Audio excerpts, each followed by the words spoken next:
roi des rois et le Seigneur des seigneurs. J'aime Jésus.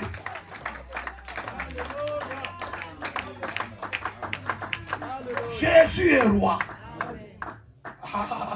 Si tu as une maladie, elle est inférieure. Jésus est roi au-dessus de la maladie, au-dessus de ton problème, au-dessus de ta santé. Jésus est roi. Jésus est roi. Où est le roi des Juifs? Où est le roi des Juifs? Qui vient de naître. Nous avons vu son étoile.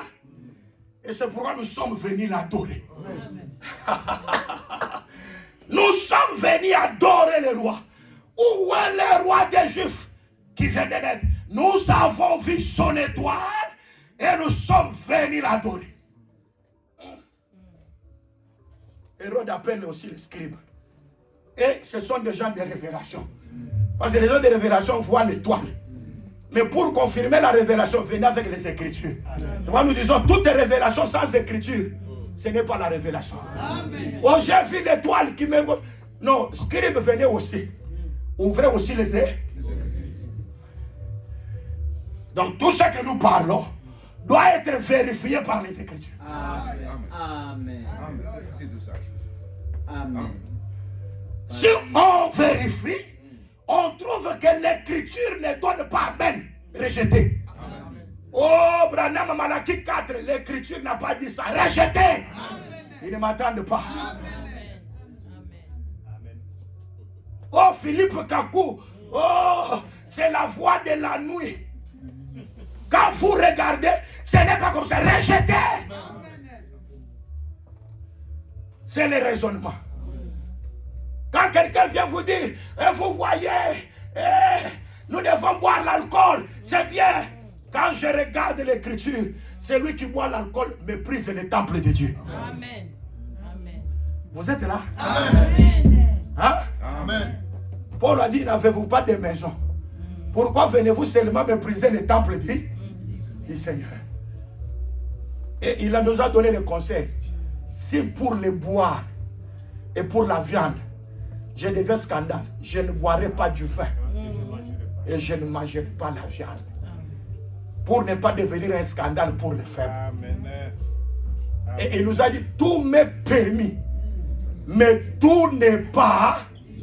Oh non, non, il a dit à Timothée, ne continue pas seulement à prendre de l'eau, mais un peu de vin. Mais ça, c'est une prescription médicale.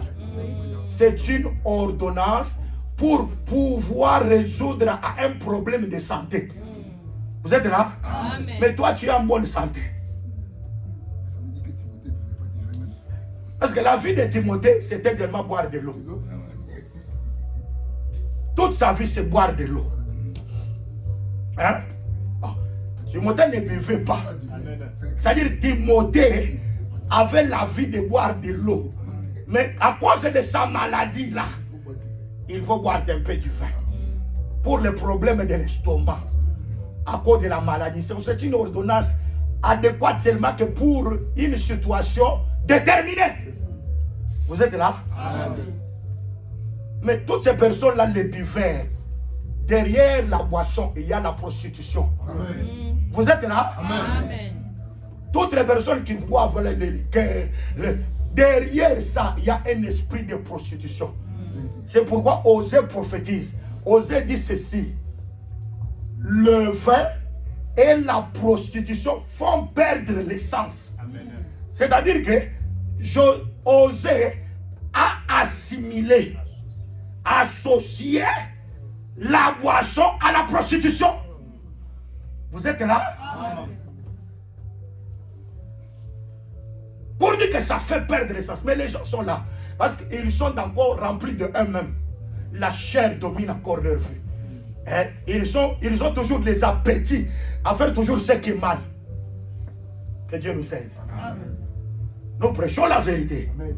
Pour que vous soyez ancrés dans cette vérité, que vous soyez sauvés. N'aimez pas le monde, ni les choses qui sont dans le monde.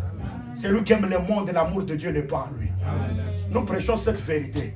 Si tu nous juges indignes, bien aimé, c'est ton problème. Amen. Mais Paul a dit, nous pouvons encore trouver de la place dans vos cœurs. Amen. Parce que si vous m'aimez, moi qui vous prêche, vous allez aussi aimer ce que je vous prêche. Est-ce que vous entendez bien, amen? C'est-à-dire, comme nous sommes là, nous devons d'abord être aimés. Hein? Nous devons avoir de la place dans vos cœurs. Dans votre préoccupation de tous les temps, aimez d'abord le prédicateur. Et quand vous aimez, vous voulez que le prédicateur soit bien, vous aussi vous serez bien. Que Dieu vous bénisse. Aïe, aïe, aïe, aïe, aïe, aïe. Et quand nous disons qu'il est d'abord roi, et après il est devenu sacrifice. Sacrifice, c'est le fils d'Abraham. Mais après le sacrifice d'Abraham, il retourne encore roi. C'est pourquoi les mages doivent adorer lui. Parce que lui, quand Abraham a divisé les biens, il a donné les biens au fils de Ketura. Mais la partie de tous les biens, il a donné à Isaac. Vous êtes là? Parce que tous les biens, c'est l'héritage. Vous êtes là? Les fils de Ketura, on les a chassés à l'Orient. C'est pourquoi vous voyez que les mages sont sortis d'où? De l'Orient. Ce qu'ils étaient venus apporter là, bien aimé, c'est ce qu'ils avaient reçu d'Abraham. On ne peut pas adorer Dieu avec quelque chose qu'on en a de nous-mêmes. On adore Dieu avec la chose que Dieu nous a donnée. Vous êtes là? Les mages sont revenus avec les choses qu'ils avaient reçues chez. Parce que les mages sont les fils de Ketura. Vous êtes là? Alors ils viennent. La première chose, ils viennent avec des lingots d'or. Ah, parce que nous connaissons l'or. Ah, jette l'or et le Tout-Puissant sera toi. Nous connaissons que le Tout-Puissant c'est l'or. C'est pour dire que cet enfant-là, il n'est pas seulement roi, mais il est Dieu. Aïe, aïe, aïe, aïe, aïe. Il est Dieu. Il est Dieu. Bien aimé, je vais vous dire la vérité. L'acacia, même si on le tire dans la forêt, on l'aménage. Mais pour fabriquer l'arche de l'alliance, on doit prendre de l'or pour couvrir. Les bois là, on ne le verra pas. Parce que c'est l'or qui environne ça. C'est pourquoi nous disons que quand on a fabriqué l'arche, on a fabriqué avec les bois d'acacia. Oh, ça c'est la maternité de Jésus. Il a été fabriqué. Mais lorsqu'il entre dans les Jourdains, l'or descend, couvre l'arbre.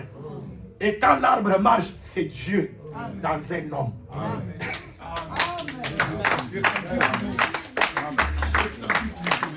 Est-ce que vous êtes là? Et voilà, nous aimons Dieu. Parce que Dieu a tout pourvu dans les Écritures. Et nous aimons ça. Vous êtes là? Et c'est très important. Oh, ils sont venus avec l'encens. Parce que l'encens, c'est la prière. Oh, c'est l'adoration. Pour dire que cet enfant ici, il mérite l'adoration.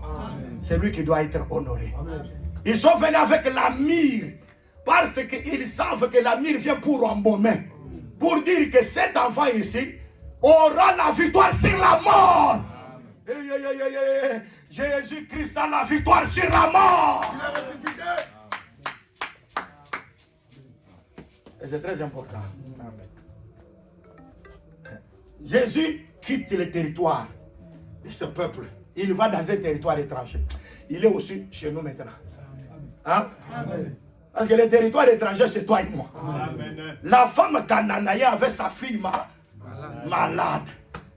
Il vient devant Jésus, fils de David. Mais la promesse de fils de David ne concerne pas les nations. La promesse de fils de David, c'est pour Israël. Alors elle vient, fils de David, ayez pitié de moi, viens sauver ma fille. Jésus dit, les pains des enfants, on ne peut pas les donner aux... mais c'était le problème de la guérison. Où est le problème du pain? Donc Jésus voulait tout simplement dire que ce qui fait que cet enfant-là soit malade, c'est parce que l'enfant a faim. Ah, madame, hein? Vous êtes là? Beaucoup de gens sont malades par ce qu'ils ont. Oh, mais c'est la vérité, non? Oh. Même la fille de Jairus. Vous êtes là? Jésus allait pour ressusciter la fille déjà de 12 ans. Mais une femme qui avait la perte de sang est venue saisir au pan de la robe. Ouais, non? Quand il a guéri cette femme, il n'a pas laissé la marche, il a continué. Parce que Jésus était venu pour Israël. Toi et moi, nous sommes venus par en arrière. Nous avons saisi et Jésus nous a guéris. Ça, c'est la 69e semaine. Un moyen a été retranché. Une brèche s'est ouverte. Toi, tu es entré. Tu n'étais pas dans les choses, mais Dieu t'a fait entrer maintenant dans la chose. Pour bénéficier de la grâce. Mais après ça, la continuation est là. Il va aller jusqu'à dans la maison déjà. Quand je retrouve ça, tout le monde est là. On fait sortir les gens. Il faut sortir parce que même quand Dieu sauvera Israël, ce n'est pas tous qui seront sauvés.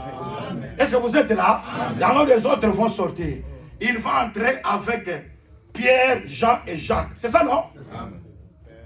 C'est ça, non? Avec le père et la mère de la fille. C'est ça, non? Ah, c'est-à-dire là où deux ou trois s'assemblent, je suis là. Le deux, c'est le père et la maman de la fille. Les trois, c'est Pierre, Jean et Jacques. Si je n'explique pas ça, l'enlèvement n'est pas là. Alors je vais expliquer pour que tu comprennes. Or, Pierre, Jean et Jacques, les trois, que Jésus viendra avec eux pour ressusciter, ce sont Abraham, Isaac et Jacob. Dieu se souviendra d'Israël à cause de leur père. Abraham, Isaac et Jacob. Maintenant, quand il ressuscite Israël, Romains chapitre 11 dit ceci. Leur réintégration, c'est la vie d'entre les morts. Quand Israël retourne, c'est la résurrection. C'est ça la fille qui ressuscite. Mais quand elle est ressuscitée, Jésus dira à son père et à sa mère, donnez-lui à manger. Vous êtes là? Parce que c'est le père et la mère qui donneront à manger à l'enfant. Or, le père et la mère, ce sont les deux témoins. Ils ne m'entendent pas. Qui donneront à nourriture à Israël. C'est-à-dire que ce qui avait fait que l'enfant meurt, c'est la faim. Ils ne m'entendent pas. La faim tue. Vous êtes là? Gloire au Seigneur, parce que nous avons le pain. Quand vous avez le pain, la maladie est ôtée. Parce que la maladie, c'est le péché. Quand Jésus croise quelqu'un malade, il dit tes péchés ne sont pas. Parce que la maladie, c'est le péché. Pour dire que le pain enlève le péché. Quand vous avez la parole, Dieu ôte le péché. Israël est mort parce qu'ils n'ont pas mangé. Quand toi tu manges, toi et moi, Israël est affamé. Et sa faim va les tuer. Gloire au Seigneur. J'ai pitié des personnes qui n'ont pas la parole. Parce qu'en n'ayant pas la parole, vous allez mourir. Mais quand vous avez la parole, vous avez la vie. Même un sorcier le plus célèbre dans ta famille, tu dois avoir la victoire sur lui. Même les magiciens les plus célèbres dans ta famille, tu auras la victoire sur lui. Même la maladie, tu auras la victoire sur lui. La nourriture nous donne la force. Aïe, aïe, aïe, aïe. Et pourquoi le panetier a vu 3 corbeilles? Il y avait des pains blancs dans tous les 3 corbeilles. Mais la corbeille la plus élevée, il y avait tous les mets qu'il a. Et des choses qui sont passées par la four. Gloire au Seigneur. Parce que les prophètes, ils ont souffert pour être des pains blancs. Mais ils n'ont pas passé par cette four-là de la croix. Parce que la four de la croix, c'est la 3e corbeille. La corbeille la plus élevée, c'est Jésus-Christ. C'est pourquoi cette corbeille-là, les oiseaux viendront sur cette corbeille-là. Non pas sur les pains qui étaient en dessous, mais les pains qui étaient au-dessus là-bas. Je vais vous dire la vérité que nous, quand nous venons ici, les prophètes, oui, mais nous ne nous intéressons pas. Nous allons entrer dans les sentiers les plus anciens. C'est la corbeille qui est au-dessus de toutes les corbeilles. Si nous élevons quelqu'un ici, nous n'élevons pas ni David, ni Abraham. Mais nous disons que dans tous ces gens-là, il y avait la portion de Christ en eux. Mais c'est lui qui a reçu grâce sur grâce, plénitude, esprit sans mesure, c'est le Seigneur Jésus-Christ. Et c'est lui que nous devons honorer. Que Jésus vienne terminer ton problème. Qu'il soit le pain de vie. Quand vous avez ces pains-là, vous avez la vie. Et ces pains vous feront entrer jusque dans la vie éternelle. Que le pain de Dieu vous réconforte. Que le pain de Dieu vous donne la bonne santé. Que le pain de Dieu vous donne la promotion. Que le pain de Dieu vous relève. Que le pain de Dieu vous donne la stabilité. Que le pain vous donne la victoire. Parce que c'est le pain de Gédéon. Qui est le pain de Gédéon. Qui a fait que Gédéon ait la victoire sur les Madians. Quand il y a le pain, il y a la victoire. Notre Père, c'est le Seigneur Jésus-Christ. Avec Dieu, nous ferons des exploits. Et il écrasera nos ennemis. Qu'ils viennent au nord, qu'ils viennent au sud. Nous avons le pain. Et c'est le pain qui nous donne la maturité. Et Proverbe 1,17 dit, un animal ailé, on ne peut pas le prendre par le piège. Vous êtes là, l'oiseau là, avec les ailes. La mort ne peut pas, parce qu'il y a un oiseau qui avait des ailes, qui pouvait voler. Parce que les autres n'avaient pas d'ailes, on les a pris. Tous les prophètes n'avaient pas d'ailes, on les a pris. Mais il y a Jésus-Christ, c'est l'oiseau avec elle. Toi et moi, nous sommes un oiseau avec elle. C'est pourquoi comme l'hirondelle s'échappe. Vous êtes là? Aïe, aïe, aïe, il y a l'hirondelle ici. Il y a l'hirondelle ici. Il y a l'hirondelle ici.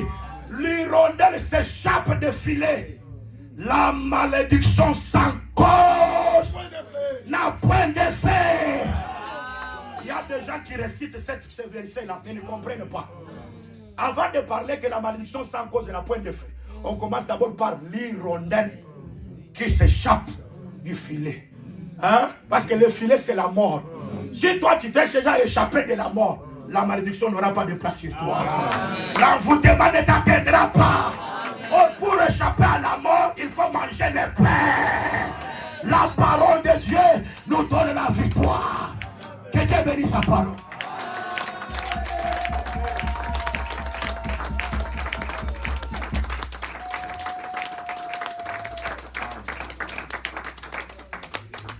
Nous allons prier avec les hirondelles ici.